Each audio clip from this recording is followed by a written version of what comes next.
لوگوں کو اسی طرح سے اٹھایا جا رہا ہے. یہ کھیل تماشا بند ہونا چاہیے. کسی شخص کے آپ جو ہے اس کو اٹھا کر اس کو غائب کر دیں, اغوا کر لیں, اور اس کے بعد جو ہے یا تو اس کی لاش برآمد ہو, یا پھر وہ ایسا لولا لنگڑا ہے جس طرح عمران ریاض ہے, مفلوج ہو کر وہ ذہنی اور جسمانی طور پر مفلوج ہو کر سامنے آئے جو بول بھی نہ سکے, یا پھر اس طرح ہو کہ وہ جو ہے کبھی تو کہے چلا کاٹ رہا تھا, چلا بڑا سخت تھا, اور کبھی کہے میں سکون لینے کے لیے چلا گیا تھا, اور کبھی کہے میرا ضمیر جاگ اٹھا تھا.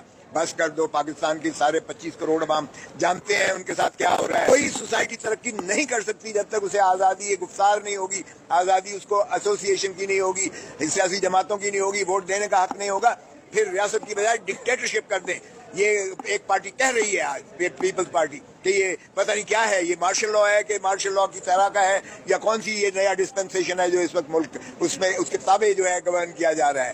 تو اس ملک کو اس وقت جو ہے سرزمین بے آئین بنایا جا رہا ہے, اور تقریباً بنایا جا چکا ہے. اسی لیے ہم سپریم کورٹ سے یہ نالش کر رہے ہیں. اور پھر یہ کمیشن جو 11 سال سے بنائی ہوئی ہے, اربوں روپیہ ٹیکس پیئر کا اس پر لگا ہے. ایک پورا سیکریٹریٹ بنا ہوا ہے جس میں ایک پوری جو ہے ایک بریگیڈ ملازمت کی بیٹھی ہوئی ہے, ایجنسیز کی بھی بیٹھی ہوئی ہے. ذرا بتا تو دیں کتنے لوگ برآمد کیے ہیں. یہ ابھی آپ کے سامنے مائیں بہنیں باپ بوڑھے بیٹے یہ جو ہے ابھی یہاں کھڑے ہو کر ہم سے بنتی کر رہے تھے, رو کے صدا کر رہے تھے کہ ہمارے پیاروں کو جو ہے کم از کم لاش ہی دے دیں, یا بتا تو دیں زندہ ہے یہ مر گیا ہے.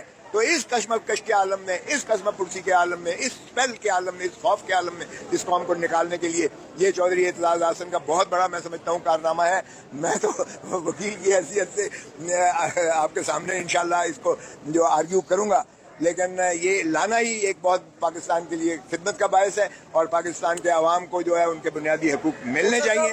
اس سرزمین کو ہے کہ ان کے ساتھ بھی ایسا ہونے والا ہے, اور کتنے لوگوں کے حوالے سے اطلاع ہے؟ ابھی جو میں نے پوچھا تھا یہاں KPK کے ہمارے دوست آئے ہوئے تھے, KPK سے ابھی سینکڑوں ہزاروں غائب ہیں ابھی تک, اور اسی طرح بلوچستان سے سینکڑوں نہیں ہزاروں غائب ہیں اسی طرح, اور باقی کتنوں کو اٹھایا جا سکتا ہے. آپ بھی جانتے ہیں کہ جس کا لیبل یا جس کا جھنڈا یا جس کی جو ہے بیج لگا ہوگا, یا جس کے گھر پر کوئی ایک خاص مخصوص جماعت کا نام لکھا ہوا ہوگا, وہ سارے اٹھائے جائیں گے. اور یہ کام جو ہے بدقسمتی سے پارٹی بنانا, پارٹی کو جو ہے دفن کرنا, قائد کو جو ہے بنانا, اوپر سے جو ہے بادشاہ سلامت کو لانا, اور بادشاہ سلامت کو اس کے بعد جو ہے خود اس نے کہا اپنی ایڈریس میں کہا جو ہے وہ جو وہاں کیا مینار پاکستان پر, کہ یہ کون ہے جو 2-3 سال کے بعد, ہر 2-3 سال کے بعد جو ہے ہمیں عوام سے جو ہے جدا کر دیتے ہیں. یہ کون ہے, یہ کیا کھیل تماشا ہو رہا ہے. وہ خود بھی کہہ چکے یہ بات, اگرچہ انہوں نے نام نہیں لیا, جس طرح چودھری صاحب کہتے ہیں کسی کا نام نہیں لیا جا سکتا تھا. یہ خوف ہے, اس خوف کے تحت جو ہے کبھی بھی نہ ریاستیں ترقی کرتی ہیں,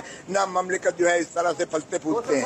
پاکستان جب سے بنا ہے بلوچستان کے ہزاروں لاکھوں لوگ غائب ہوئے تھے, آج کیوں آپ کو یاد آیا ہے؟ آپ لوگوں کی ماشاءاللہ اتنی عمریں ہو گئی ہیں کہ اب آپ کو خیال آیا ہے کہ یار اس کے خلاف بھی آواز اٹھانی چاہیے, یا پنجاب میں آگ لگی ہے تو پھر آپ جو ہے وہ اس پہ اقدام اٹھانے کی؟ یہی تو میں نے کہا ہے کہ بلوچستان والے کہتے ہیں ہمارے ساتھ تو صدیوں سے ہو رہا ہے, آپ پر اب بیتی ہے تو آپ کو اب جو ہے پتہ ہوش آیا ہے کہ کیا ہو رہا ہے, اور کس طرح سے انسانیت کی تذلیل کی جا رہی ہے, اور کس طرح سے ان کے پیارے جو ہے پریشان ہوتے ہیں. آپ ٹھیک کہہ رہے ہیں, لیکن ہم نے جب ہماری حکومت تھی ہم نے جو ہے بلوچوں سے معافی بھی مانگی تھی باقاعدہ صدر نے, اور ہم نے آغاز حقوق بلوچستان کا ایک پوری پالیسی بھی دی تھی. میں اٹارنی جنرل تھا, میں نے خود جو ہے اس وقت برطانیہ کے جو ہے اٹارنی جنرل, وہ عورت فیمیل تھی, اس کو میں نے خود فون کیا تھا کہ ہم ان کے زخموں پر جو ہے مرہم رکھنا چاہتے ہیں, اس لیے فلاں جو آپ نے پکڑے ہوئے ہیں, جو پکڑوائے گئے ہیں, مشرف نے پکڑوائے ہیں, وہ ہماری نظر میں وہ دار وطن نہیں ہیں, ان کو مخلصی دی جائے تاکہ ہمارا جو ہے بلوچوں کے ساتھ یہ ان کو باقاعدہ عزت اور وقار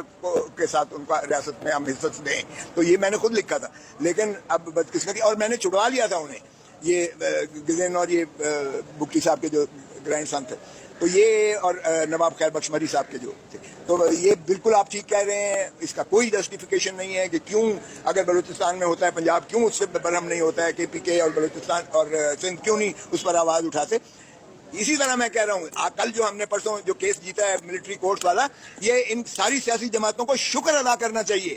آج PTI کے لوگ اندر ہوئے, کل PMLN کے ہوں گے, پرسوں جو ہے PPP کے ہوں گے. اگر یہ روایت رکھی جاتی تو پھر ملٹری کورٹس میں ان ساروں کا ہی ٹرائل ایک ایک کر کے ہو رہا ہوتا. کل PPP کے ہوں گے.